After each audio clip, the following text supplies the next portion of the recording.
First Holmes was born, then he got fat, bald, and tired. What's up, Holmes?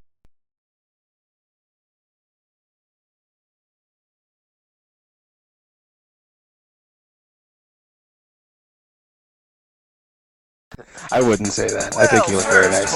Holmes Have you done the countdown yet, Conrad? We have to watch Conrad's fingers now. Yeah, no, I want to see this cartoon, man. you just weren't watching me at all, and that's fine. We're live. It's on. Oh my God, Conrad, you're finally live on the show. That is awesome. Say something. He won't do it. Oh, man, what what a star, son of a. Beware. Is he trying to... You've got a pretty cool apartment over there, man. Oh, thanks. This is my No, set. I was talking about Conrad Zimmerman's apartment, but yours is actually... I was going to get to yours in a second. Yours is a lot cooler. Because Thank you so much for saying got, that. You are Tim Rogers. Oh, look at you. I've got this it's a 31-foot ceiling. I live in the Bat Cave. That's incredible. Like I Is said, that expensive, rent-wise? It's pretty expensive. That's my little office. Well, my little office is back behind this shelf. I got one of those IKEA shelves that uses a room divider. You can see my, everybody's probably getting motion sick. My little bedroom up there. Okay, I'm going to stop doing that because it's making me... Thanks for sure. You're really forthcoming. The show has just begun, and you've already been willing to show us your ceiling and your video game collection and all sorts of stuff. My video game collection is precisely one shelf. I don't know if you guys noticed that up in that upper corner. That's all I've got. It's a couple of PS2 games, a couple of PS3 games. The rest of those were Blu-rays. Huh? But you do like video games, I heard. They're okay. People might not know who you are. I want to introduce you. You are Tim Rogers. You are a writer and a creator of video games. I'm only You a write about writer. video games. You make videos about video games sometimes. I'm only a writer by accident. I just sometimes do stuff, and then I go, oh, look at that. Well, that's one of the many things I love about you, Tim Rogers, is that you bring an honesty to the whole profession of writing about video games that you don't always see. You don't seem as though you are going to hold back anything. Because I personally think editing is a form of lying. Because I wanted to say this, but I'm not going to tell you what I was thinking because I'm worried what you'll think or blah, blah, blah. But and I'm sure you edit your work, but you don't hold back on the length whatsoever when you get writing. I wouldn't say I really edit it. I would say I just kind of go, here you go. Here you jerks go. Here's the stuff. And then I just kind of, I go, I kind of show up and go, where do you all want this? I just kind of do this with it. And is it always, when did you first start? Oh, look at you down there. That's Ian Curtis. Trying to get my fingers doing that, but... When did you get writing on video games? When did you first start writing about them? Well, God, when was that? There was this forum that I liked on the internet, an internet forum, and I had just read this forum for a couple of years in college, and I had written a couple of letters in. This was the Gaming Intelligence Agency, the GIA.com. Oh, I used to love them. They posted the entire soundtrack to Vib Ribbon. They sure did. Freaked the hell out when that happened. I was so excited. Vib Ribbon had a heck of a soundtrack. I like that game. The game's all right. The game's all right, but the soundtrack's really good. Yeah, I would agree on that. So you wrote them letters? You didn't actually write for them? You just kind of wrote into them? Yeah, I just kind of wrote letters, and they always printed my letters because I guess my letters were quirky and stupid. And then they closed down their website, I guess because the guys who ran it wanted to get real jobs or something. Oh. And they just closed down the website, and a couple of the kids from there decided to, like the younger people writing for them, decided to start a new website. And I was like, man, this new website sucks. So one of my internet friends and I started another website, which was insertcredit.com. He already had it going, and I was like, well, there's not really much else going on this website, so I'll just start typing some stuff and sending it in, and that's what happened. And how old were you then when all that stuff happened? How old was I? I was 22 23 goddamn years old.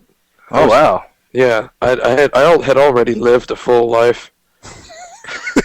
You don't seem older than 24 goddamn years old right now. You're not an old-looking person. I had my 33rd birthday a couple of weeks ago.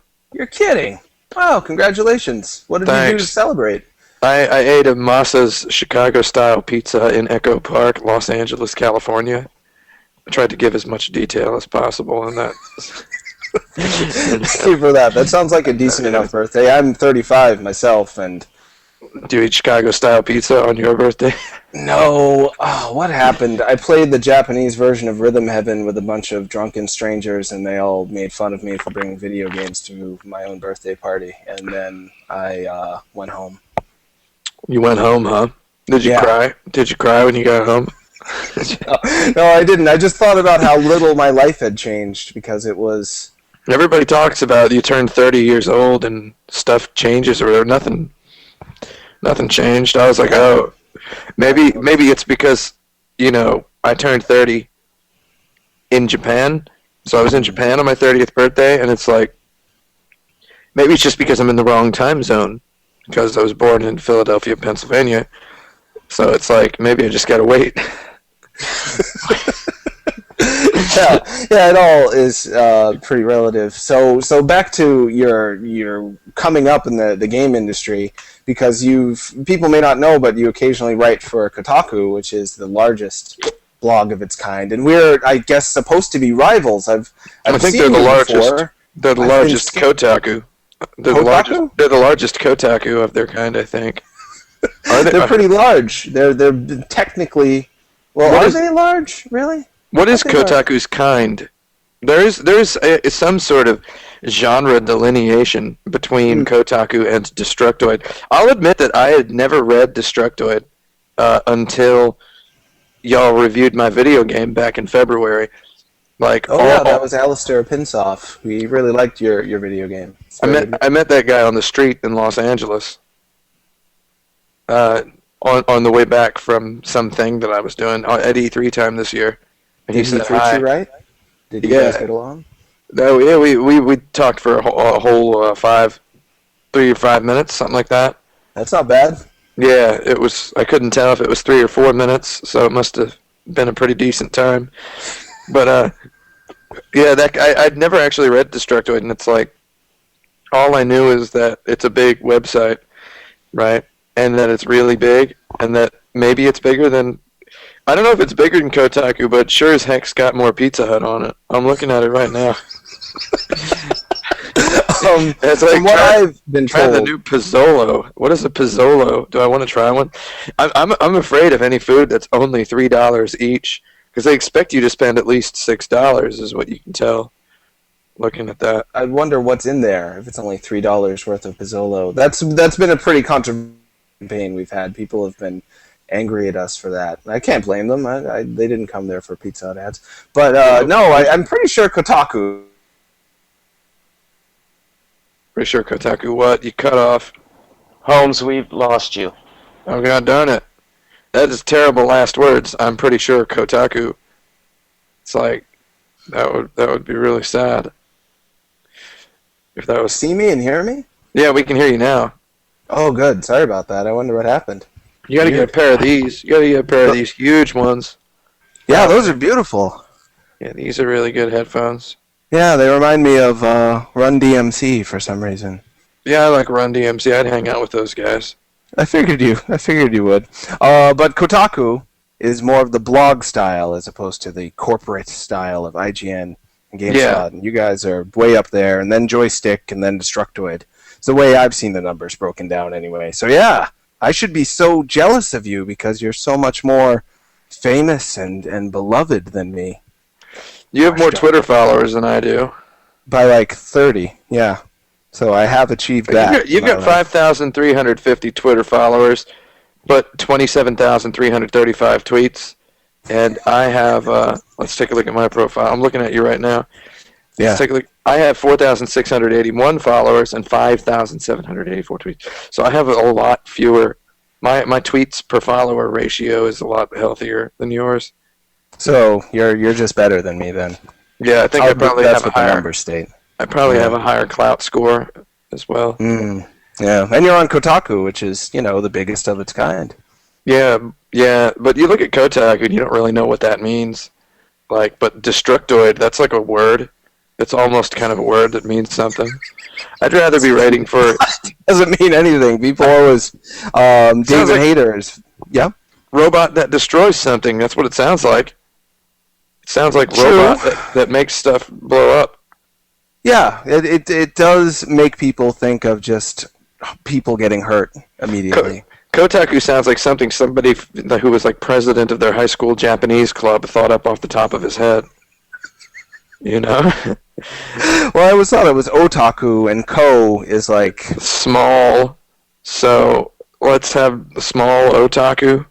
Yeah, like we're a little bit otaku? No? It's worked. The website, everyone loves it, Kotaku. It's a brand, I guess. But it's like in Japan when Hideo Kojima comes in front of a crowd and is like, I've got it. We're going to call this game Revengeance. You know? It's like... And when he does those things in the Metal Gear trailers where she's just like rhyming one-syllable words that don't really rhyme, like meme, gene, scene, or whatever, it's like that. Sure, it's very beautiful in that way. The idea of that, and I would know because I lived in that country for a while, is that you want to tap into the average working Joe's concept of words that he might actually remember from high school English class, where it's like, oh, look at that, I know what all of those words up there mean. I don't understand the connection, but then again, the guy writing the commercial doesn't understand the connection either. So it's like, oh, look at that. I feel pretty cool. Huh. So is that where a lot of what we conceive of as English comes from? Just seeing like fuck pastry or hamburger smile and all that stuff. Is just familiar words thrown in there to make people happy? Yeah. It's basically just like, oh, I know what that word means. I can see that word and read it. I guess so. It makes Japanese people feel like they're better at English or just smarter. That's pretty neat. I never knew that. Boy, you're smart, Tim Rogers. Yeah. Thanks for telling me that. Yeah, but I only got that because I was in Japan, I guess. For some time, right? I remember catching up on your blog on Kotaku.com and reading about how you're living in Japan. You wrote a pretty controversial blog, as I recall, about being sick of Japan and their noodle houses. Yeah, and then I got a lot of things like, well, if you don't like it, just leave. And it's like, okay, jerk. You know, I wasn't saying that I want to leave. I was just saying, hey, here's some stuff I don't like for all those people out there who are sitting around thinking, I'm going to move to Japan someday. Sure. Well, and speaking of that, you've been known to, not only do you write really long articles that challenge people to be able to read all of it in one sitting, but you're also willing to challenge people in terms of taking a really popular game and pointing out that it's not 100% perfect. You did that with Skyward Sword. You wrote 10 things you didn't like about Skyward Sword. You wrote 10 things you didn't like about Skyrim. And people get really angry at you. And people got angry at you because you like to wear tracksuits. Yeah, the tracksuit thing is pretty hilarious because it's like, I'm just going to start wearing this tracksuit because, okay, I got the tracksuit for one thing. It was a joke. I was like, I want this tracksuit, and my friend bought it for me for my birthday. So I'm like, I'm going to wear this to E3. So I did, and then it was just like this constant barrage of emails and stuff, like, you jerk, wearing a tracksuit. It's like, okay, I guess I did kind of act like a jerk while wearing a tracksuit. But did you? I saw you dancing a little bit. Yeah, I was dancing. What jerks do? Well, the thing is, when you can dance real good, like me, people are just they call those haters. That's what they call that. What I'm getting, the consistent pattern here is that when you confidently do something you want to do, whether it be write a long article or drink a sugar-free Rockstar energy drink, or say that Skyrim has some things you don't like about it, or just wear a tracksuit, people are going to get angry at the fact that you're doing what you want to do and saying what you want to say. Is that Do you agree with that? That's about it. I think also the thing is, I write a whole bunch of words on Kotaku, and I don't really edit them because I don't have time. I'm not a professional writer. I do have a career outside of writing. I do send my articles every time I write them to some dudes with the impression that they're going to, I say, hey, cut some stuff out if you want, and then they never do.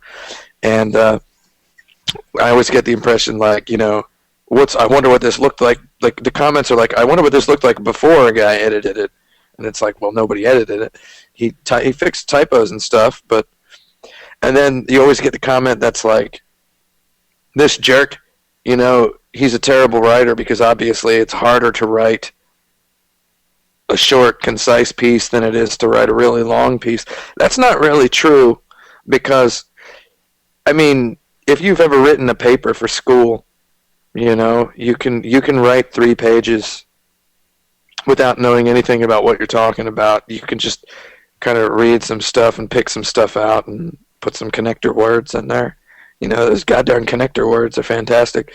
But if you don't have 10,000 words worth of idea, whether it's terrible or not in your head, you're not going to be able to. There's only so much that the BS engine can generate when you're typing, you know. Yeah, so.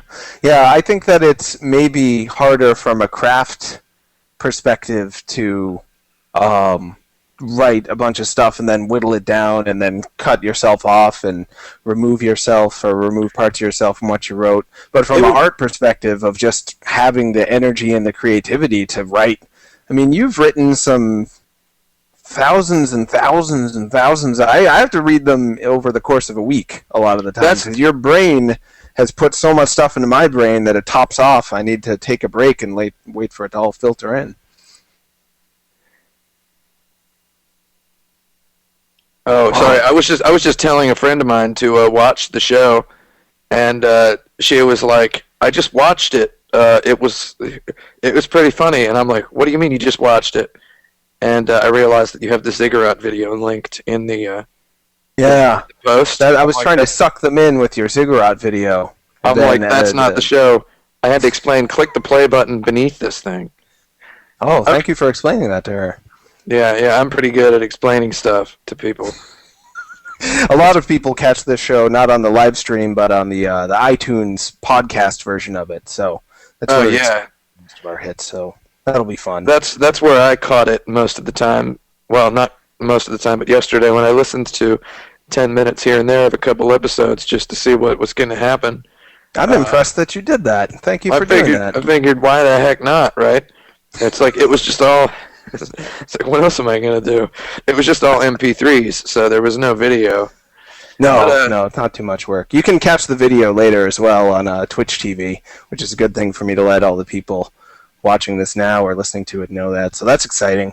But we were saying before that I think it's more work from an artistic standpoint to just let all this huge amount of ideas out of your brain like that. You have to sit there. You say you're not a professional writer, but you're willing to. Yeah, that doesn't just happen easily for most people. But you just get a bunch of coffee. You get a bunch of coffee or a sugar-free Rockstar energy drink, which is our sponsor today, is it? It is now. Sponsored by Sugar Free, not the sugar version. You just sugar version's jerk, yeah. Sugar version's for jerk holes. So you just get a couple of these and you start drinking them, and you have a Google Doc. And I take like notes into a Google Doc, which is the weirdest thing because I do a lot of my professional work. I just kind of sit down and start doing, whereas this stuff I do as a hobby, the Kotaku articles or action button articles or insert credit articles, just articles.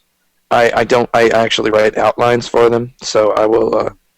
And the outlines are like, I can show you the outline for the new thing I'm writing right now. I'm not going to do that. That would be suicide. But there's a like it's just, I'll just write down like a bunch of 3-word phrases and a couple of half sentences and just be like, this is the article, and then it's just ideas I want to remember, and then I just start typing, and then after 20 minutes I don't look at the outline, and then 3 hours later I'm done, and I'm like, yeah, and then I just send it to Stephen Totillo, who invariably replies, "I don't have time to read this," and then and then he's like, "But I guess I will tomorrow."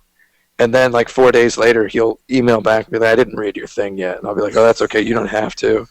And then one day it just appears on Kotaku. I'm like, "Yeah," and I get like 60 new Twitter followers, and I'm just like, "Oh, that's cool." But is that why you do it, for the Twitter followers? I don't know. I don't know why I do it. I have ideas about video games, and if nobody wants to listen to them, I'm just going to cry. So it's like I got to force some people to listen to my stuff. And a lot of people really like your stuff. I've always liked it. A lot of people. O'Malley loves your stuff, so I've heard. He's a comic book writer and artist. Yeah, I like that guy. He's my Twitter follower and Twitter friend. I invited him to my birthday party at the Moss's Chicago-style pizza in Echo Park, Los Angeles, California. Did he go? He emailed about 1 minute before the party was to start and saying he would not be able to make it, which is better than nothing. He'll come to my birthday party someday. Yeah, I'm certain of that. Because he does seem to genuinely like you. He doesn't like me at all, if it makes you feel better. Has he tried to kill you or something? What's up?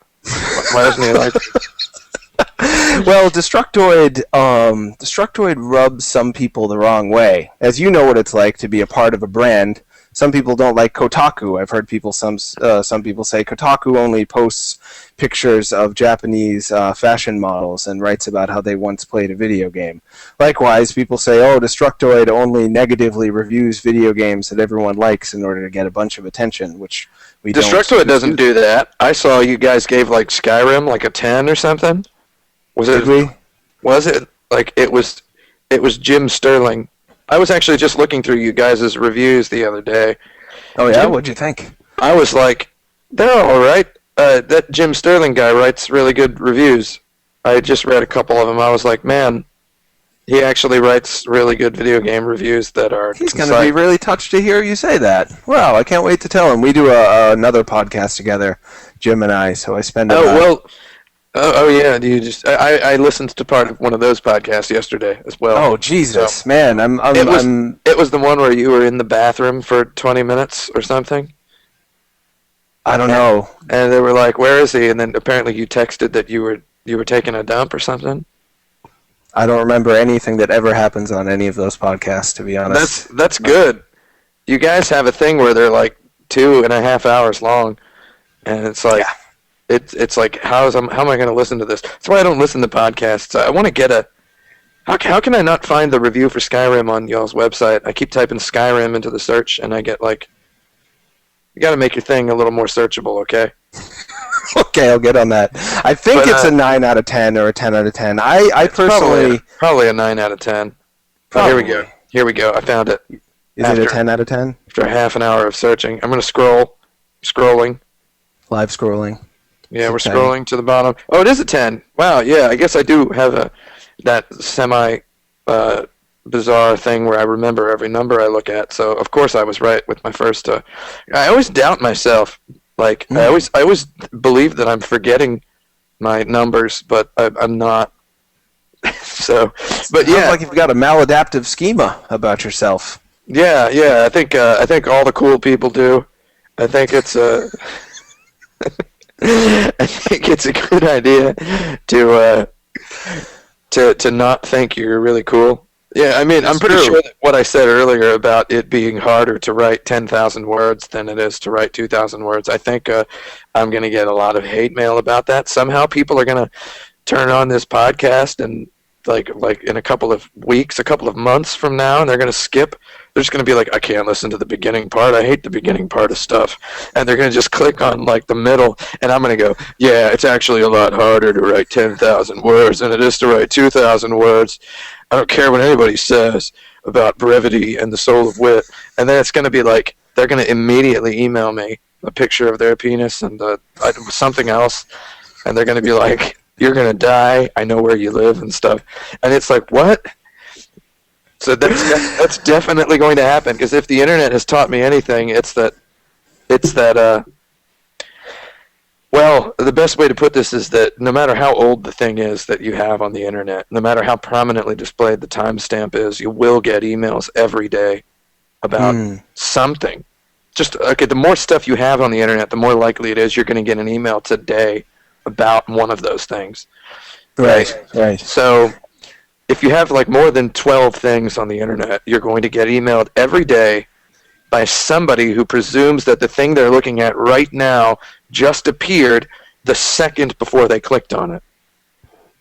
People are going like this is this weird narcissism of the type of person who is actually going to email someone on the internet and tell them that their article is too long or tell them that the score they gave a game is too low. It's this exact type of self-centeredness of a person who's going to tell you that you are a self-indulged jerk for daring to write something on the internet.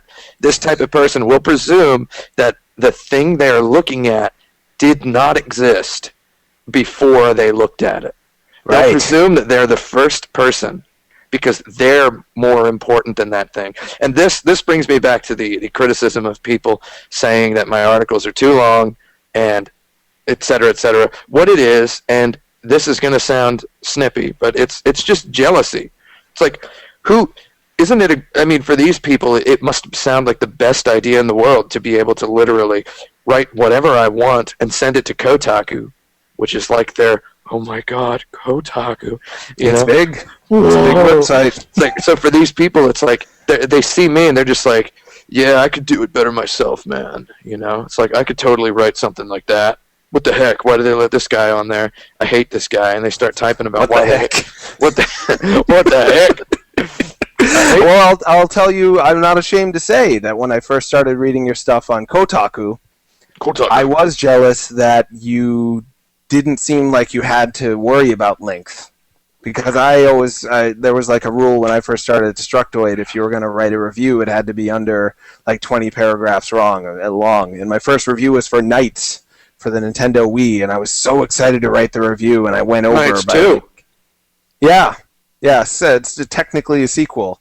And there was so much I wanted to say about Knights. God, I could have talked about Knights for an entire day. You know what was better than Knights 2 on the Nintendo Wii? What's that? Lots of stuff.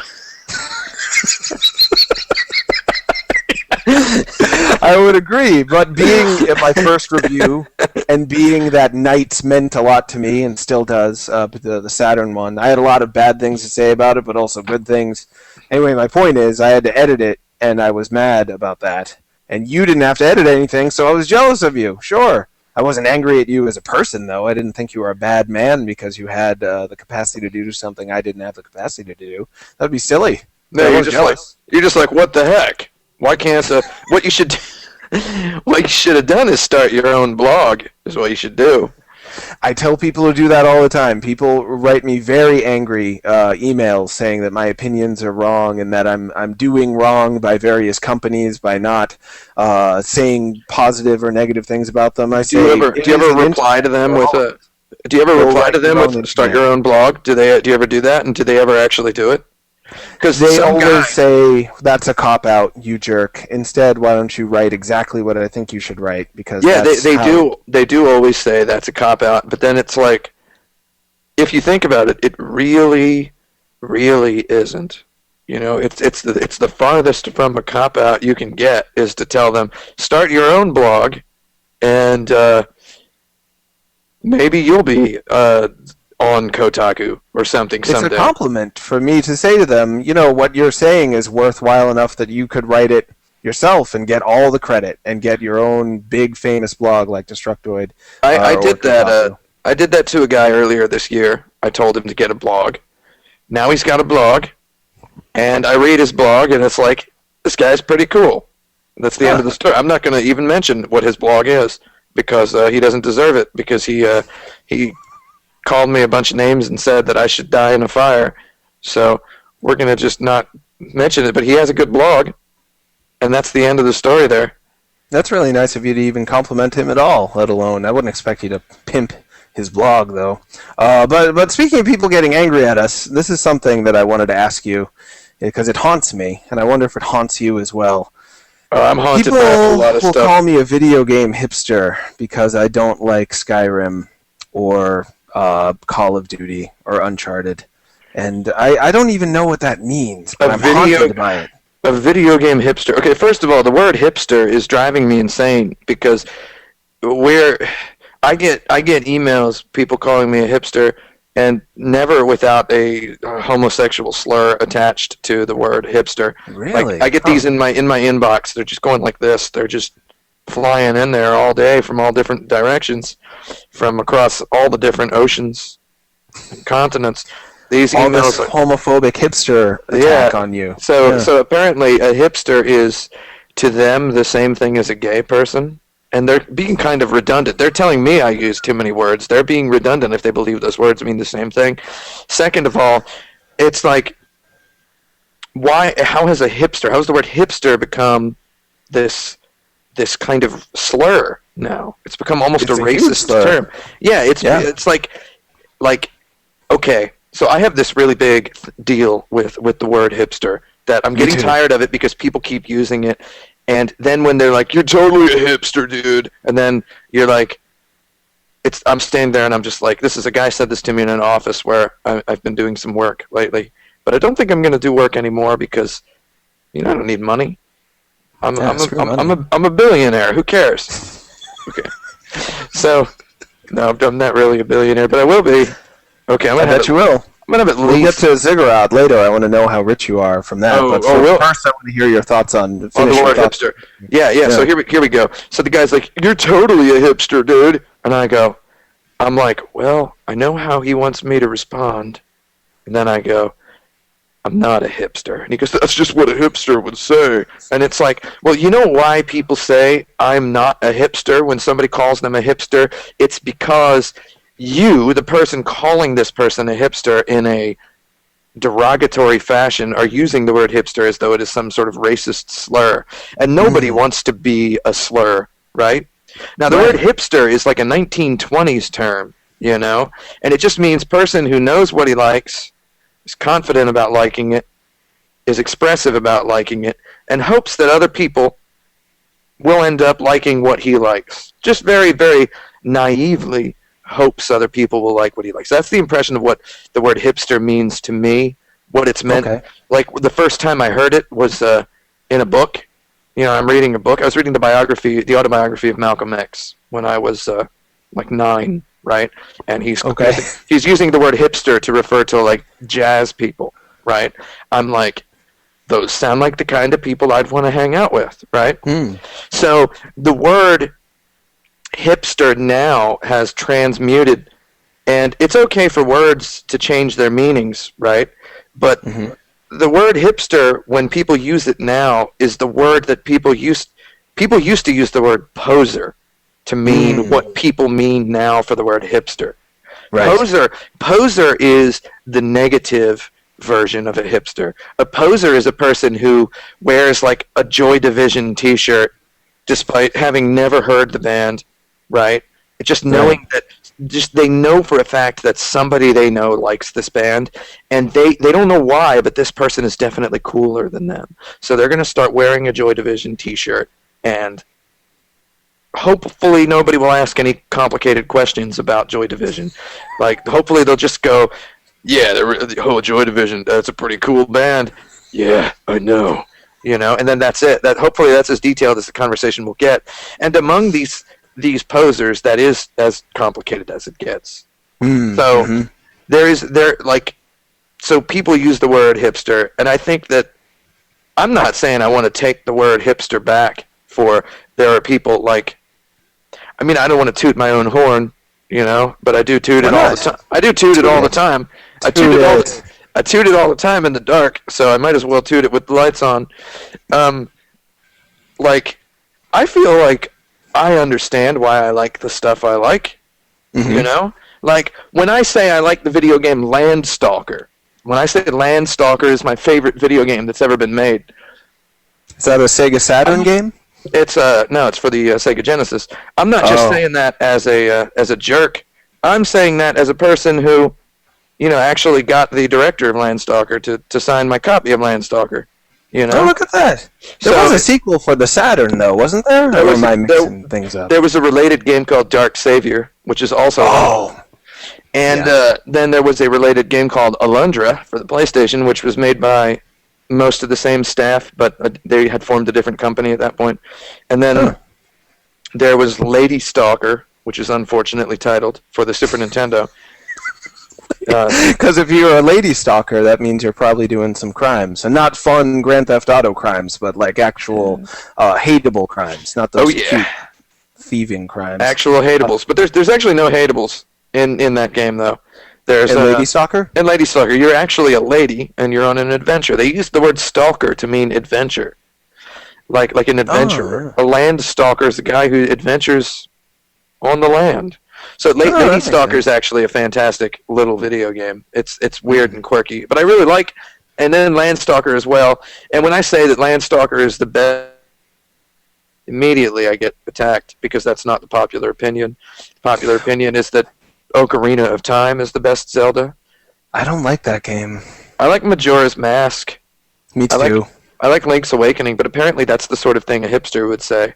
So Is it that they need for there to be one truth, which is the games that they and what they think the majority like are the good ones, and then if we say, no, other games are the ones we like, then we must be lying and only doing that, saying that in order to seem cool in our own minds? Is there anyone who thinks, wow, when I go out tonight to meet women, and or just be around men and show them how cool I am with my hair and my clothes and my love of Landstalker, they're going to be so impressed with my hip beard and my bicycle and my Sega Genesis collection? Is there anyone who likes video games just because they think it's cool? Is there any even a shred of sense to their argument, you think? I think there are some of those people now. Really? Yeah. What? I don't really know. I get the impression that there's some of them. Huh. Because I can speak from experience. I've never once thought, boy, when I tell everyone that I like this video game, they're really my social status is going to go up with them. That just doesn't compute to me. Growing up, if you liked video games, you immediately were down a few notches social status, no matter what the games were. You're telling me. I paid... I bought the Star Wars Shadows of the Empire for N64, and I had it in the pocket of my cargo shorts as I was leaving the Target store where I worked. And, I was just going to walk back to my parents' house and have myself a good old time that weekend with it. And the girl that I liked she's going to her car. She worked in the store. She's like, oh, I can give you a ride. And I'm like, okay. And then she's like, she hears like a bag crinkling in my pocket. She's like, what's that? I'm like, it's Star Wars Shadows of the Empire for the Nintendo 64. And I show it to her, and she's like, my little brother has that game. The price tag on it says $79.99. And I'm like, we're like halfway to my house. I'm like, I didn't actually pay $79.99. I price matched with Kohl's. There was $54.96 there because they like to do really weird numbers. And she's like, oh, well, that's good. You saved some money. And I'm like, yeah. Sure did. And I never had sex with that girl, but, Of course you didn't. There was a girl named Arlene who had a giant, beautiful nose, and I loved her face for that nose. This girl I'm talking about was named Jolene, so that's pretty, okay, keep going. Weird. I wonder if they're related. And I hope so. Like, oh my god, do you work out? And I'm like, no. She's like, awesome. Do you want to hang out tonight? I'm like, sure. What do you want to do? She's like, whatever you want. I'm like, want to play some Parappa the Rapper? And she's like, I don't know, yeah. So I brought Parappa the Rapper over, and then she's like, what are you doing with that? What is that? Oh god. And then invited some better looking guys who then made fun of me for playing video games. And this wasn't like, when I was 16 or something. I was, 20. I think, just out of college when that happened. That would have been the Parappa era, yeah. I had that game. Yeah, it was, and I know times have changed. I know video games now have Kiefer Sutherland in them, so they're now... God darn Kiefer, you gotta love that guy. I always have, ever since I saw Flatliners as a youth. But anyway, they're mainstream now, and I guess people like them in order to be cool these days, but I can't think like that. What is the opposite of a flatliner? Is that a bumpy liner? Are all of us alive they should people? make a sequel. Are we all bumpy liners? Is that what we are? They should make a new movie called Bumpy Liners about us just playing video games and talking. Yeah, I'd watch that movie. Starring Kiefer Sutherland and Julia Roberts. But you made a video game. Speaking of video games, you made a video game called Ziggurat, and we haven't even talked about it yet. And the show's already Yeah, I sure 45 made minutes it. in. I sure made it all by myself.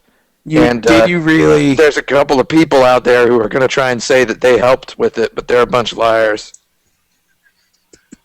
What did you do in the game? You certainly helped promote it. And what I did with Ziggurat was I wrote like 1,000 word emails 3 or 4 times a day for a month until suddenly the game was just done.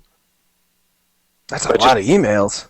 Yeah, it was just like, I mean, there was a guy named Michael Kerwin who, like everybody else who works for my studio, Action Button Entertainment, he does not have a Facebook or a Twitter or anything. You know, he has no internet presence. He's just one of these people who, people always talk about nobody coming to stand up for stuff they like on the internet. You know, like, where am I going with this? It's like, you know, I'll get a lot of negative comments, but then I'll get like no positive comments on my Kotaku articles because the people who like the stuff are just silent. They don't participate in the comments, which is kind of that's kind of the right personality profile for a good person, right? So an evil person would look at something and then comment, "I don't want to read this." Right? Because it's After more they important. read it. It's very important, or even if they haven't read it, it's very important for them to let the world know that they don't even want to look at it. So, the people who actually read it all and like it, does not even occur to them to type, "I enjoyed this" in the comments thread. It doesn't even occur to them because they're just goddamn good people, right? So this Michael Kerwin guy was one of those good people. I had mentioned in a Kotaku article, I briefly outlined a little game idea, which I'm not going to mention now because we're actually remaking it as its own larger thing at some point in the near future. But I'm like, I just threw out this tiny little idea, and I said, anybody out there who wants to make this, go ahead and make it and send it to me and give me 30% of the money you make. And he actually made it in Unity, and he sent it to me, and I'm like, hey, it's pretty cool that you made this in 6 hours. It was like a really rough sketch of the game, and you know, he was still a computer science student, and I was like, you want to make something else? And he's like, oh, wait till I graduate from school. And I'm like, okay, because he graduated in a couple of months, and then he's like, okay, what have you got? And I sent him just the first of many 1,000-word emails. I go, what do you think? And he's like, yeah. And then he had a demo of that like a day later, and then a month later, we had Ziggurat. Everything was done, and the art was all done by Brent Porter, who similarly is a guy who had no Facebook or Twitter and had contacted me through after reading one of my Kotaku articles. Like, he was reading my Twitter, and I had said, do you want to be the artist for Action Button Entertainment, my little video game studio? If so, send me a fan art of the Japanese Phantasy Star 2 box art. And he sent me one in less than an hour. He actually emailed it to me. He's like, what do you think of this? And it was brilliant. Really? Yeah. So I was like, yeah, you can do the art. And it's like, he's like, yeah, I can program video games. And he had made his own 3D engine in the past. And he'd made his own Zelda 2D roguelike style game. He just made all these video games. And it's like, the guy is six-figure job material. And he's my bro. And he actually joined before Michael Kerwin, Ziggurat guy, and Brent Porter was working on something else, and then I just kind of gave Ziggurat to Kerwin, and we're doing this thing where we try to get money, you know, because I want to be an independent video game developer, but I also need to balance this financially, and I need to be able to quit my jobs that I do, because I do have a particular set of skills that I can employ for much more money somewhere else. So it's like, and that is not writing. It's something else. It's so it's the other half of the SATs is what I can do. Math. Yeah, math is so hard. You have to keep track of all those numbers. Yeah, you gotta sit there with a bunch of numbers on a thing, I do those things pretty good. I don't know how, but I do all that stuff. So yeah, so we're doing this thing where we've got these products, and I'm putting together PowerPoint presentations and trying to get some money, people to give us money to do stuff. And I had this moment a couple months ago where it's like, oh my God, I just got some guy to write me a really big check because he wants a % of this game that he just wrote me a check that's way bigger than the amount of money I can guarantee in profits for this game, and he is not asking to recoup his investment. I'm like, this is fantastic. I might be a genius. I felt like a really tough dude for a little bit. I'm like, oh, sure. When that check is in your hand. And just stop me did he say to you, okay, here's this check. You can cash it. And if I don't get all this money back, I understand. Is that what he said? That is basically what he said. He said he wants a % of the sales of the game. And that game is not done yet, but it's almost done. We got a couple days left, and then I really wish that we had a schedule that was a little ambitious. We're still ahead of that schedule, but okay. If we would have been ahead enough, I would have showed you the game today right here. I've got it on my iPad. I'm really excited to see it. Maybe you can show it to me some other time. That's an idea. But I didn't want to cut you off in any of that because I was riveted, but I don't want people to not know what Ziggurat is about. And I'm going to describe it because I don't want you to sound cocky. Go for it. It is a game. Picture if they made a new 2D Resident Evil that was good. That's how I picture Ziggurat. Because to me, Ziggurat is a keep-away. It's a classic keep-away shooting game. And my favorite aspects of Resident Evil is there's all these things coming at you, and you've got to balance, am I going to run away from them, but I can't hurt them if I do that, or am I going to stand and shoot? And that's when the excitement really happens. Resident Evil is just standing your ground and shooting those guys before they get you. And that's all you do in Ziggurat. It's like concentrated Resident Evil fun with zombie skeleton aliens, and sometimes they're big, and sometimes they're red, sometimes they explode, sometimes they sneak up on you. Boy, you could just sit there and shoot them all day, and it just does not get boring. It is really, really fun. How did you come up with that? How did you make such a simple mechanic never get old? At least it hasn't gotten old for me. Well, the idea is, I like the explanation. Sometimes they're big, sometimes they're red. Yeah, that's exactly what was in my head. So I'm trying to think back to that initial 1,000 to 1,200 word email that I wrote to Michael Kerwin explaining what it was. I said, I want to make a game. Okay, first of all, me and Brent Porter have this fantastic idea for a game. This is what I wanted the Phantasy Star 2 box art for, was a game called Ziggurat, which is a third-person shooter for Xbox and PlayStation. It is a one-button, one-gun, infinite ammo, one-hit kill, one life, no continue, 80-minute campaign FPS. Okay? Whoa. One gun, infinite ammo is like the core of it. So I wanted to go down to like Contra level. And the gun behaves a lot like a pistol in Halo was like our reference point. So it's like, imagine a Halo game where the campaign is tuned just for the pistol. So you're just shooting everything with the pistol, and it's that exact cadence and rhythm in the shooting. So you have like a little bit of a cooldown. So it was like from that, and you start the game, you're this guy who's deaf and blind, and suddenly he can see and hear. You don't know if it's a guy or a girl. It's an androgynous person. So you start out deaf and blind. You don't know if you can see or hear. You see your hands in front of you. And then you look up, and there's this enormous ziggurat in the background that's just going up into the clouds. And then you look down, and there are these aliens with guns and these eyeballs on their heads.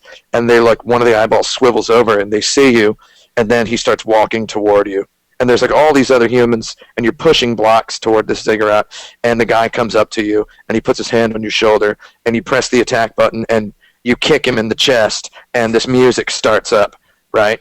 And this rock and roll music, and you pick up his gun, and then all the aliens start shooting at you. And then for the next 80 minutes, you are running away from this never-ending group of aliens trying to get to the top of this pyramid in the distance, because what the heck is up there? You know? You want to find out what's up there. You figure that it's just this huge thing. Obviously, that's where you have to go. And then there's just crazy action where you're shooting stuff, and there's physics, and there's bullets, and there's monsters, and there's survival, and there's jumping. There's actually a jump button. I forgot to mention that, where you jump kind of like a grenade in Gears of War. You have like an arc that you're pitching, and you kind of jump. So you can jump like a mile through the air, because your guy has like a robotic leg, because one of his or her legs was obviously lost during the mining or whatever it is, and the aliens have replaced it because they've got the whole human race enslaved. And I've got like this world like imagined out, and we've been working on various prototypes of an FPS a third-person shooter, a TPS. It's in the industry we call it an FPS if you control the camera. If the camera, so a third-person shooter would mean you don't really, the camera's not one-to-one with like the character's head. So it's a first-person shooter with a third-person perspective. Gears of War is a third-person shooter because the camera has some drift and some pivot. It doesn't like follow the character's head in the field of view. If it did, you would completely lose yourself. Gears of War feels more like football. It feels like a sport, you know, like it's in a lot of different ways. It's football with guns. But and you love it. You love Gears of War. I do love Gears of War. We can talk about that in a minute. But so we have this idea for this first-person shooter, this third-person shooter. It's like, well, here's how much money we would need. Here's how much time we would need. We have a good idea of how long it would take for us to sit down. And God darn it, it would be better than Fez. It would be like Fez and Journey put together is what it would be like. It sounds like Fez, Journey, Gears of War, Resident Evil mix, which wouldn't be bad. And the idea is to just have a gun that feels great. It's going to feel like a Treasure game. If Treasure made an FPS, and it's like, I know those guys at Treasure. I've hung out with them before, and I'm like, why don't you guys make an FPS? And they're like, I don't know, man. Like, They don't want to do it? Yeah. Because FPS isn't big in Japan or something? Yeah, and I'm like, well, you know, Sin and Punishment's almost an FPS. Why don't you just kind of make a game where you're actually moving the guy around? They're like, well, Japanese gamers get motion sick. I'm like, well, the FPS genre could use something more fun, you know? Right, and there's people outside of Japan that are spending more money on video games. Yeah, they just must not want money that much or something. Yeah, they don't really seem to. Treasure doesn't really seem to want money. And it's like, I showed Masato Maegawa, the CEO of Treasure, I showed him Portal, right? And he'd never heard of it, which is amazing, because all he ever hears about are the 2D arcade games and cave shooters and stuff. So Portal just blew his mind. The top of his head just flew off and hit the ceiling. He should have been wearing a hat when he played that game. But he's like, oh my God, this is exactly the sort of FPS I would make. I'm like, well, it's not an FPS. It's a first-person puzzle game, I guess. It's an FPP. It's an FP something. So he's like, I guess a first-person game can be incredibly interesting and use 3D and use the first-person perspective. A lot of these games, you know, you can take them, or the 3D, the idea of them existing in 3 dimensions, you can take it or leave it. You saw that guy did that one-dimension, the one-dimensional one-pixel strip remake of Wolfenstein. Oh, yeah. 1 pixel tall. It's like, in most of these games, they haven't really evolved beyond Doom, and it sounds like I'm smack-talking here, but I'm not really. Gears of War, a lot of people take offense when I start talking about an FPS not really needing 3D, which a lot of them don't. Like, they don't actually capitalize on 3D. Super Mario 64 used 3D, you know? Like, it used the fact that some things are higher up than others. It actually used that in the level design. But a lot of games, when you can look at the level from top down, here's like, okay, this is like the simplest, stupidest way to put it, but if you were to suspend a camera above the level and look straight down at it, and you could just, like, think of the level with the mountain, the first level in Super Mario 64, you can see that path going up the mountain in a spiral, right? You can see the whole thing.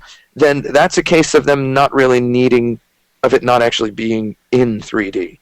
It could just be top-down. Yeah, it could just be a top-down Zelda sort of thing. Like, they don't actually need the third dimension. Now, that's not to say that Super Mario 64 didn't do a whole bunch of other stuff that really capitalized on 3D space, but it just, yeah, I feel like a lot of FPSs don't really use 3D. I feel like Halo totally does.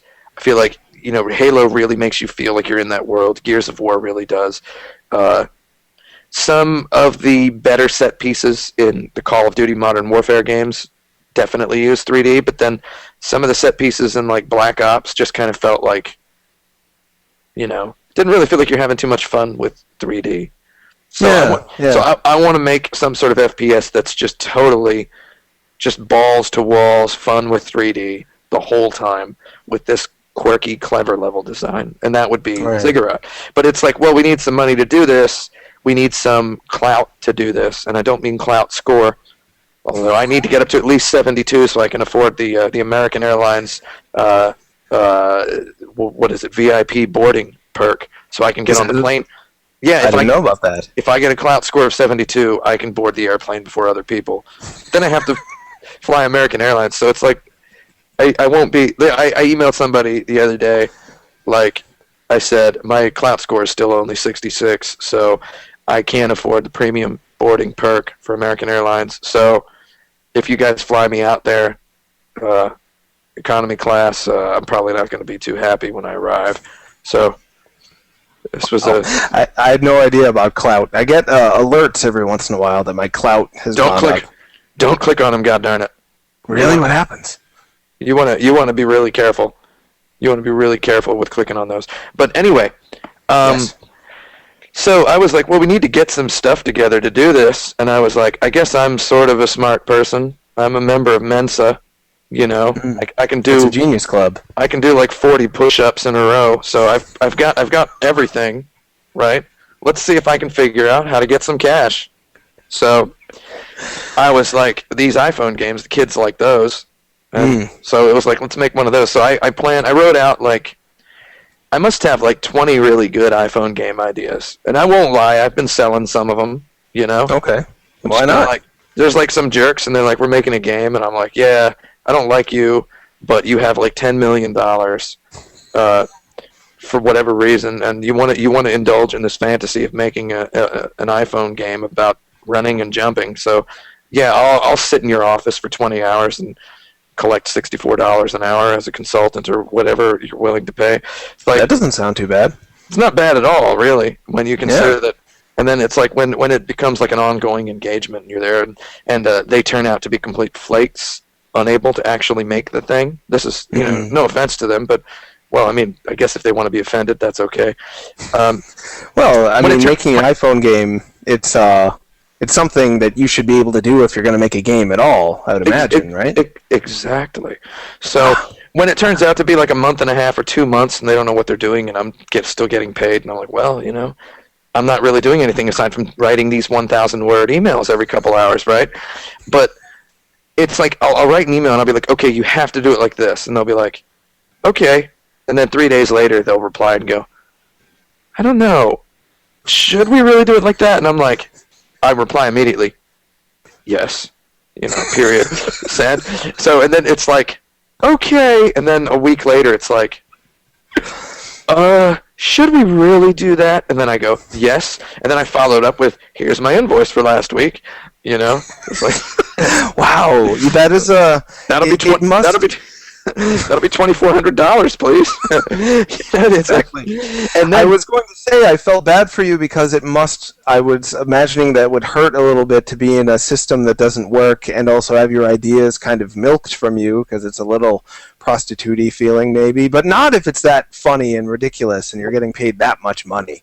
That sounds pretty fun. It ain't bad, and I mean, I don't want to brag about the money because then sometimes the companies fall apart and they don't pay me, and then I have these outstanding invoices, and I'm sitting there like, well, there was one point when I abandoned a lucrative career in, I'm not even going to say what, but it involved mathematics and the stock market, and it's like I'm going to become a goddamn AAA video game developer, right? Because I'm smarter than those guys, and then they'll tell you that 90% of it is communication skills, making sure your communication doesn't break down or whatever. And so I ended up working in the AAA game development. And my dad had told me when I was 5 years old that the reason kids threw the basketball at my face was because I'm smarter than them and I act smarter than them, so I should try acting dumber. I'm 9 years old, and he's, I still don't get it. I'm getting pushed downstairs regularly. Shows me some episodes of Columbo, He's like, you got to act like Columbo. And I'm like, okay. So I acted like Columbo. It worked really well in the fields of finance and marketing and all that. And then it's like, I'm going to try the Columbo thing in video game development, and it didn't really work. And it's like, I present an idea. I'm like, this is definitely the best way to do this. Mm-hmm. Right? And they're like, yeah, okay. And then like 6 months later, they get back around and they go, maybe we should have tried this. And I go, that's what I... And then it's like, there's a point where I can go, yeah, I have this time-stamped document in you guys'... we have them all on file. This is in Japan, right? So it's like, I have this time-stamped document that says I just, recommended this exact road plan about a year ago, or 6 months ago or whatever, and for this project that has stalled for 4 years. By the way, don't ever trust people in Japan when they say that, their game has been in development for a year or something. It's been in development for a year, and here it is. We're announcing it. It's like, if there's any gameplay at all in the game, they've been developing it for 4 years. Really? That's my impression. It's like it's like they've been kind of hobbling around, trying to make it into something for like 4 years, and then it's like, well, or okay, maybe not 4 years, maybe 3 years or 2.5 years, but still plenty of years. Yeah, there ain't no goddarn 1 year of development before they have this triplet. Because I know that, like, why is my phone buzzing? Who the heck is this? Oh, a phone call maybe. Oh, rats! We only have 26 minutes left in the show. We haven't got any questions yet. I love what you're saying, though. I'm almost finished with my thing. I'm almost finished with this. Take your time. So it was like there was this idea drift where it's like I give an idea and it's like 6 months before they listen, and then they don't really listen. And then it's like, what the heck, right? And then with these companies that I consult for, it's like they doubt the idea, and then they eventually listen to it, where they call on some Scientologist like Stanford project manager wearing flip-flops to come in and apply the business science, during which he extracts one of my old ideas and runs with it. And it's like, oh, okay, cool. I'm going to get paid for the final milestone now because they're actually going to make it. And wow. So it's like there's that, and then there's this experience I had with Michael Kerwin, where I send him a 1,000-word email, and he immediately sends me a Flash demo. And then, well, that's what I was going to say. 6 hours later, if you are a small group of people who like video games and have ideas for video games that they want to make, that they're confident in, that will make money and also just be fun, and most importantly, you're willing to listen to a holistic vision. I'm not going to. I'll try not to point out arrogantly that it is my holistic vision, but there is a holistic creative vision of the entire product, right? Mm-hmm. And it's mine, and I have communicated it to you. And if you're actually listening to it, then that's great, because then we end up making the thing. It's like I have the idea fully formed in my head, whereas I have another idea fully formed in my head, and I tell it to some guys, and they go, well, who's the main character? And I go, well, the main character is this. And I just, as you can see from paragraph 2, it's like, what does the main character look like? And I go, well, as you can see from the other part of paragraph 2, I describe what the main character looks like. What if it was a penguin? I'm like, it's not a penguin, though. And they're like, we should have 3 or 4 meetings that are 2 hours long each over the course of 3 weeks discussing whether or not the main character is a penguin. And I'm like, are you high? And they go, I don't know. And it's like, whereas with Ziggurat, it was just the main character is an androgynous human with blonde hair and a magenta suit with a white vest, and the enemies are these crystal skeleton, single-eye, cycloptic robot skeletons that are made of crystal with pumping hearts in their chests, right? And I'm like, Brent Porter, can you do some sprite art for that? He goes, yeah. And then 2 hours later, he had sprite art. And really? I'm like, can you animate that? He goes, yeah. And then there it is. And then he's like, wait a minute, I don't like the hero's eyes here. And then suddenly, not only had he fixed the hero's eyes, he'd made the hair move. And I'm just like, wow, this is really neat, And then I love that game, man. Yeah. The idea was to get the game out right away. And it was like, I wanted, so that I think this whole thing started with me describing that 1,000-word email, which was I should just read it. I should find it and read it to you, but I won't do that. I said I wanted to make an Angry Birds driving range because Angry Birds feels kind of like golf, but I don't want to. I mean, I don't really care. I think that the course is not well designed. I think the holes are not placed adequately. In Angry Birds, I feel like the holes aren't exciting. It's like mini golf. It's like the same. There was a Mario Kart or Mario Golf mini golf mode where all of the holes were shaped like numerals. It's like hole 1 was shaped like a 1 and hole 2 was shaped like a 2. It's like that's terrible. That's like the worst instance of level design I can think of.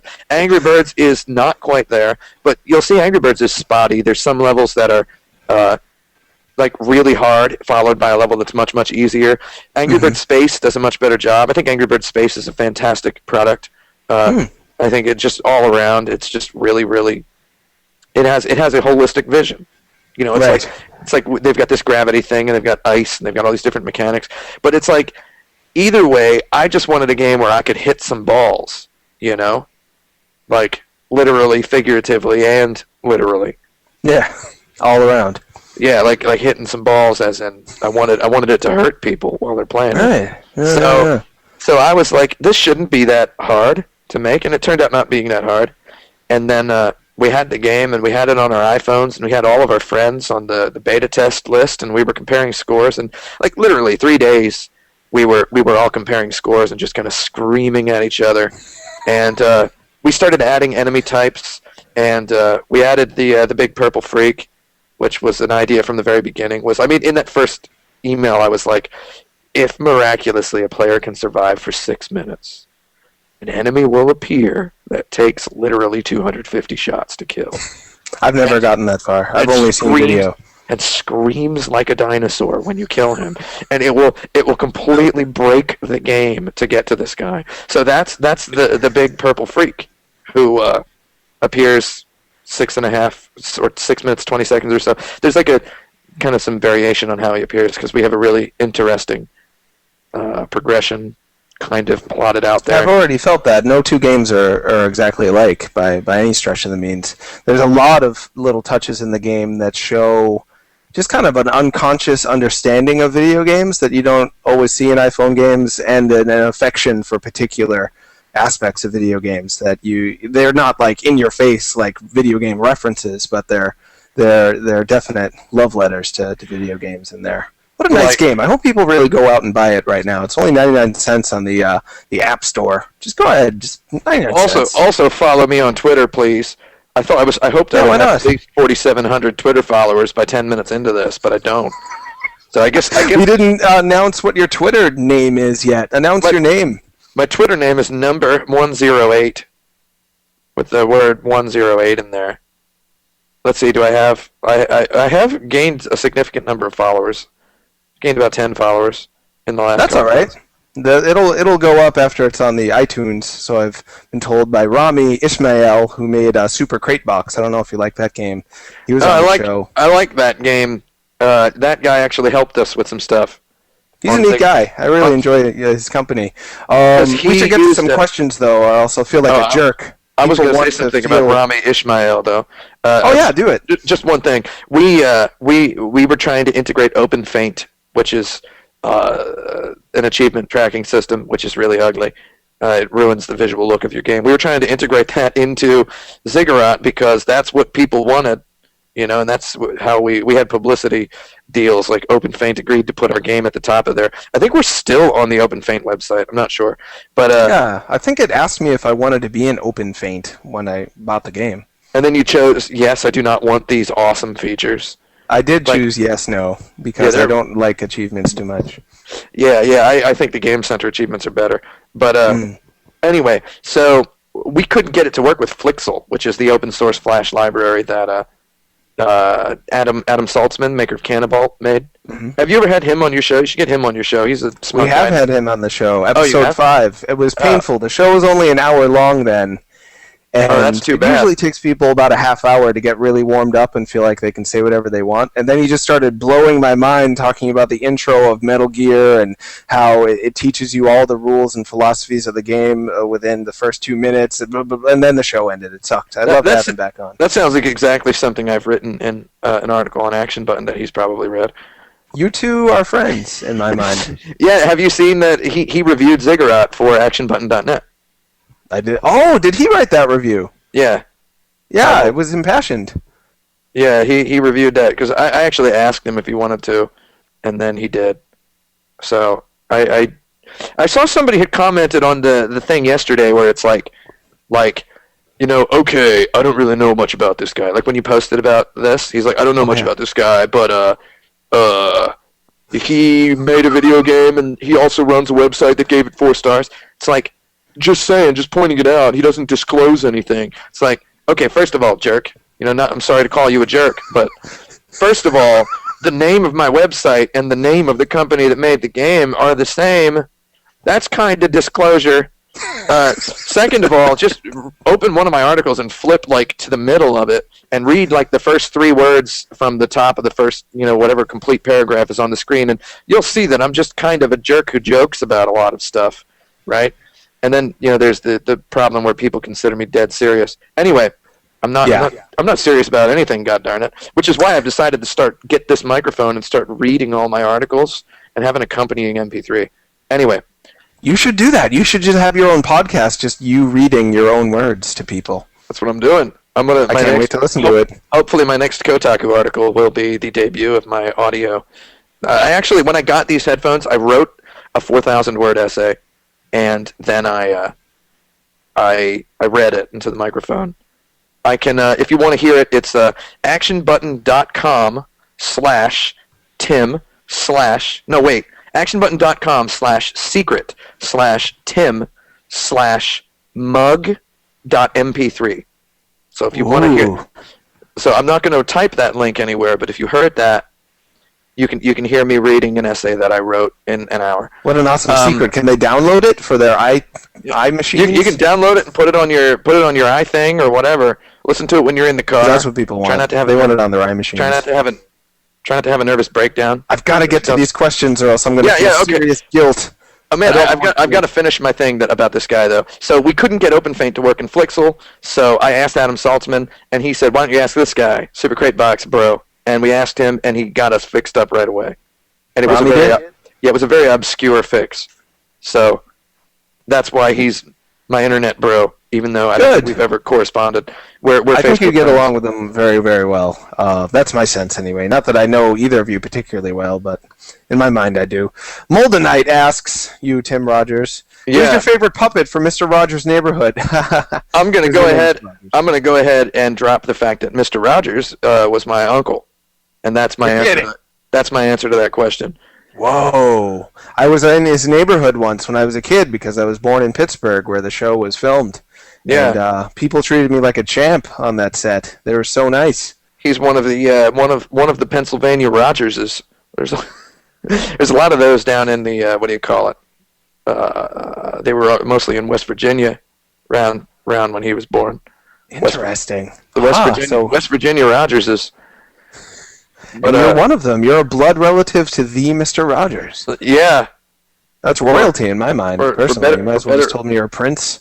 I don't even know what the... I never really even watched the show. I liked the little trolley. How's that? Is that good enough?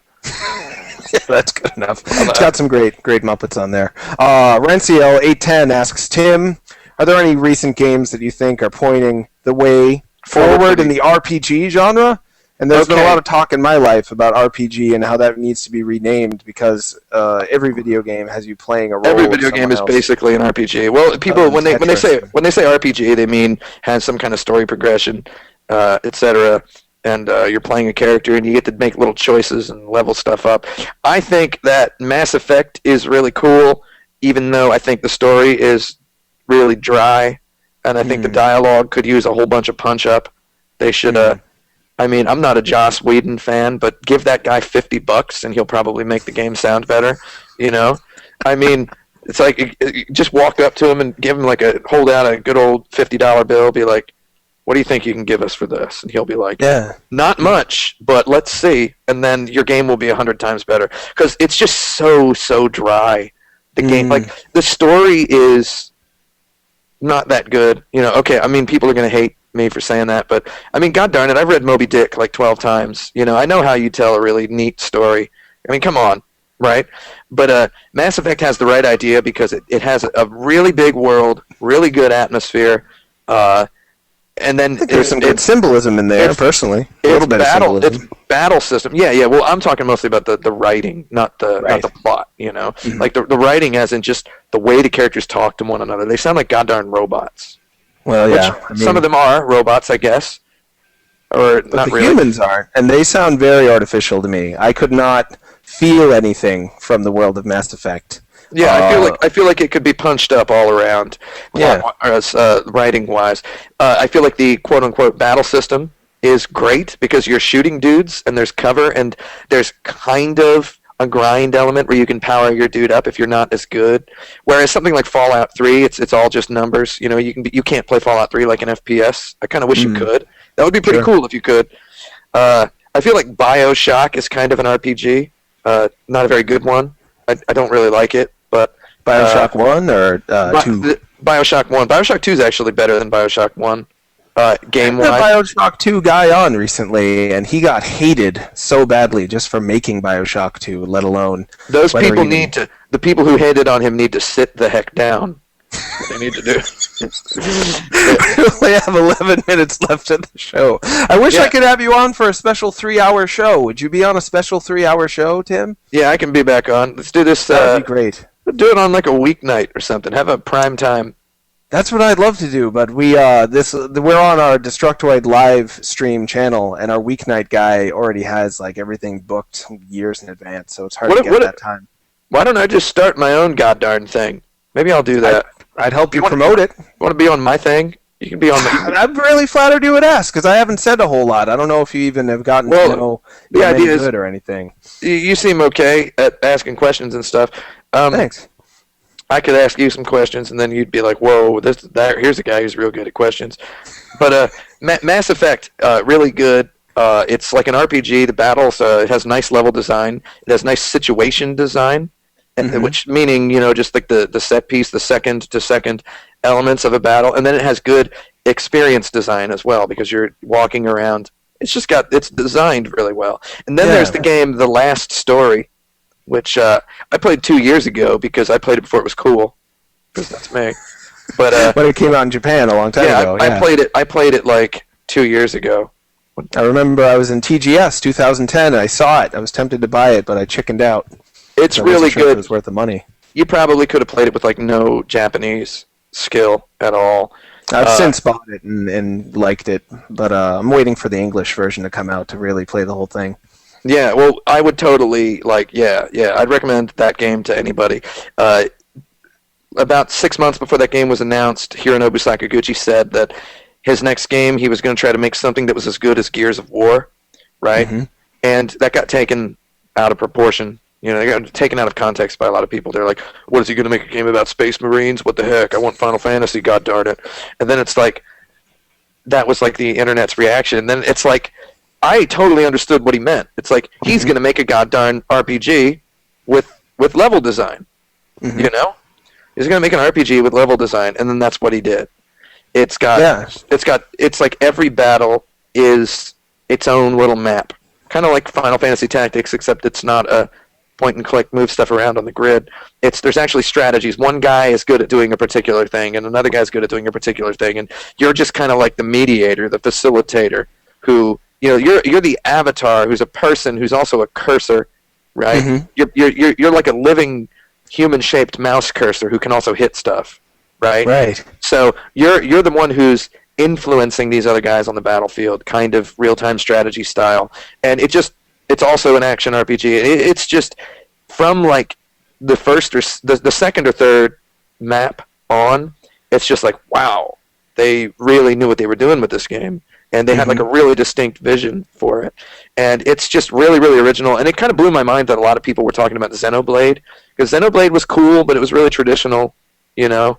It's like, I guess if that's what you want. Last Story has some boring characters and really dumb plot, but man, if it isn't a whole lot of fun to play. Yeah. I would say Xenoblade gave people a lot of nostalgia for like Chrono Trigger feel and like Chrono Trigger type philosophy towards the game, just keeping it simple, 3 characters running around, oh what a cool fun world, and that was it. Whereas Last Story makes you feel like you're the coolest guy in the most badass group of people, and they'll all just kind of take their cues from you as to what's cool and what's not. And the thing is, everybody in your entire battle party in the beginning of the game has the personality of Cloud. They're all I hate being here. I'm just here for the money. And then the other guy's like, I hate that guy. I'm just here for the money. You jerk. I think they're both jerks, and I'm here for the money. It's like this is their writing at the beginning of the game. So it's but by the end, I haven't played that far into it, but by at least middle-ish, there's a little bit of something. I would totally recommend everybody play that game. The next question is, when is Ziggurat coming to Android? Yes. Ziggurat is coming to Android around the same time it comes to PlayStation Vita. So, when's that? God, hopefully within the next 6 months. Whoa, I had no idea. That's really exciting. I guess that's an official announcement. I can write a news story about that now. That's exciting. Any chance for 3DS as well? That could be on the 3DS. I'm talking with some people about that. I don't really know, but it's like if I bring it to Vita and Android and 3DS, I want to add some extra stuff. People are like, man, when Ziggurat was out for like 2 days, I got a guy post on my Facebook wall, and he's like, Ziggurat's pretty cool, man.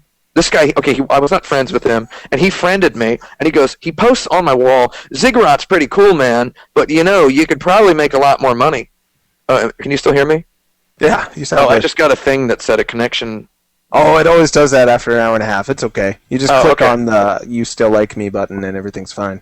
Okay, so he posts on my Facebook wall, he's like, Ziggurat's pretty cool, man, but you could probably get a lot more traction with it if you had some unlockable guns and levels. And I'm like, man, what? Do you think I don't know that? We were up to our eyeballs in building menus and tutorials and stuff. It's like, we just got to get this thing out. To quote this documentary on Halo, the airplane was on fire and we needed to land it. There's this really great Bungie documentary that I've watched like 10 times. Sounds good. So it's like, yeah, if we make it for Android, which we are doing, I want to add a different mode. Like, if I add a different gun to the game, it needs to be it'll make it a different game, because the gun is a completely different game. Yeah. So there is a different gun that will make its own game that is also a Ziggurat game, and then there is another gun that is also another game, but they're all different level designs. So we have 2 different guns, 2 different level designs. So I want to put those all into one suite of Ziggurat games. So that's so that you won't have to buy a new. It's not like a Ziggurat 2. You're talking about upgrading the current Ziggurat, so it has basically a whole new game to it. Yeah, to include more stuff. So awesome. And also, we'd have new graphics. Like you can get different graphical skins or whatever. I mean, like, that's not what we're doing right now. I mean, it is. We are working on it right now, but it's not exactly what we're doing. Well, you're doing a lot of different things. Yeah, crap, 4 minutes left in the show. Trying to get money is mostly what we're doing, and we managed to kind of do that. And there's going to be a game from us which is better than Ziggurat, and it's coming out in about 2 weeks. And it's really better than Ziggurat? Because Ziggurat's pretty good. I'm pretty sure it's better than Ziggurat. It's a more pure experience. It will be out in less than 2 weeks. Has fantastic music. It's multiplayer. It's kind of a minimalist esport. I won't spoil too much, but I'm really into these minimalist, one-button, one-on-one esports games. Because I think Ziggurat's totally. I can't think of a more pure game than that. It's just aiming, using some physics, and using. You can use the gun to block bullets too, but it's a one input shooting game. It's as pure as it gets. It's even more pure than that. Your new game? Yes. Oh yes. Well, you will see. I can't wait. 2 weeks. Counting down the days. I'll send you guys a review copy, even though the game's going to be free.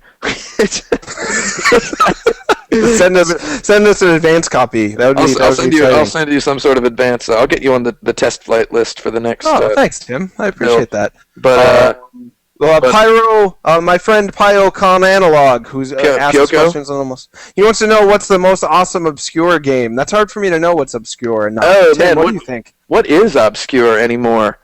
L.A. Noire? No, just kidding.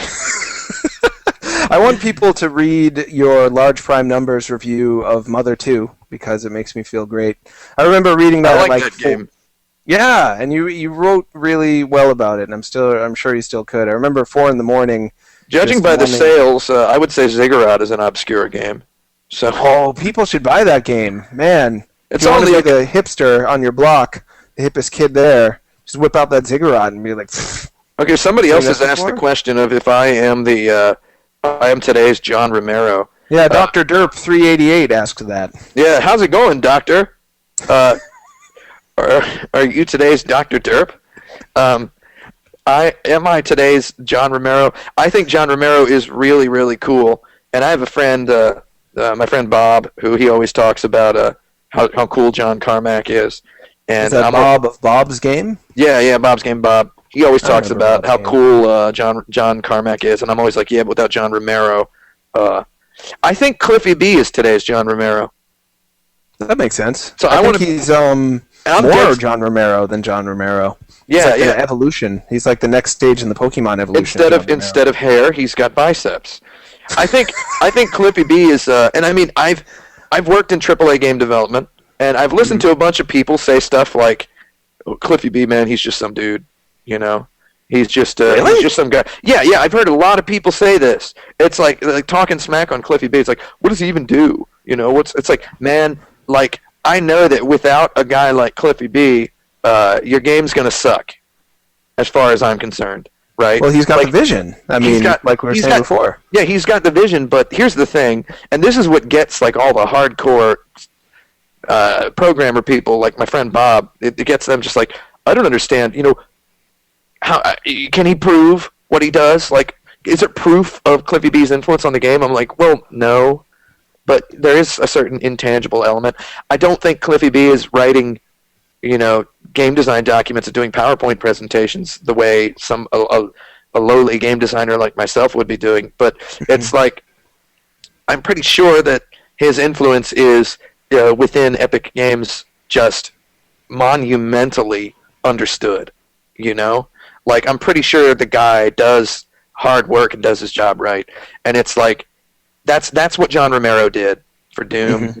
And, my bro will be like, yeah, John Carmack, man, he made the 3D engine. He was the pioneer. He was the dude. I'm like, but that's nothing without a game. John Romero made a game out of that. Not only a game, but a fantastic one that felt good and had, for the most part, pretty good level design. Yeah, people still talk about it. Yeah, I mean, what the heck, man, I think that guy deserves some credit, and given a chance, I would like to Cliffy B. John Romero a game myself. So that would be great. I'd love to see you, all three of you, working on a game, kind of a traveling Wilburys of game design. I think that would be excellent. I think if that were a reality show, I would be kicked off the island first.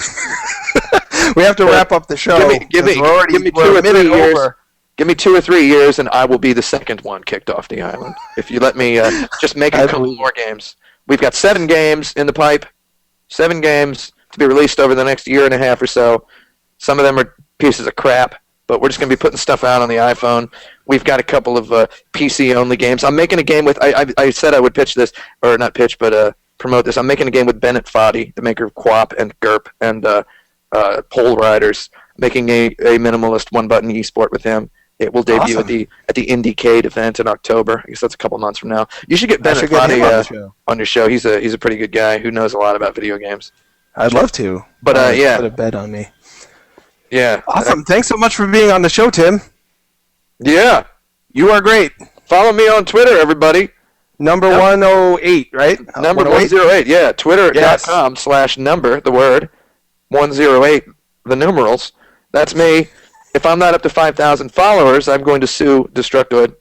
Tell Jim Sterling I said hi.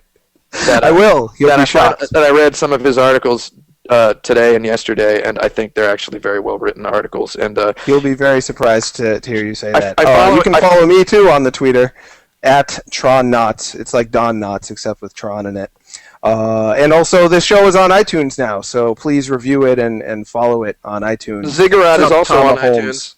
That's right. Ziggurat is even It's better on than the App show. Store, and it's 99 cents, and I get like 19 cents of that. So please, for the love of God, Give you 19 cents. Please.